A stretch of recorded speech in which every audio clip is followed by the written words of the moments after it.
नमस्कार दोस्तों, मैं हूं प्रभाकर मिश्रा और आप लोग देख रहे हैं रजब बिहार। अभी हमारे साथ चलते चलते हमारे पवन भैया मिल गए। कैसे हैं पवन भैया? नमस्कार, प्रणाम। जितना लोग देखा था राइजर बिहार। अच्छा, अभी हम लोग देख सकते हैं आप लोग दीघा एलिवेटेड रोड में हैं। कैसा लग रहा है पवन भैया? बहुत बढ़िया लग रहा है, इसलिए कि मेरे घर भी करीब है। हमको तो बहुत आराम है, छापरा से आने जाने में सुविधा, ऑफिस से जाना।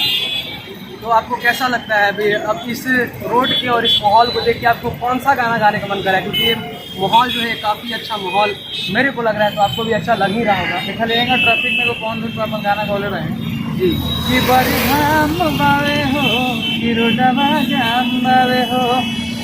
तो जाम से निजात मिल गए पुल से, जो हमने घर से जाने चला थी। अब यही पुल से आना जाना रहा था।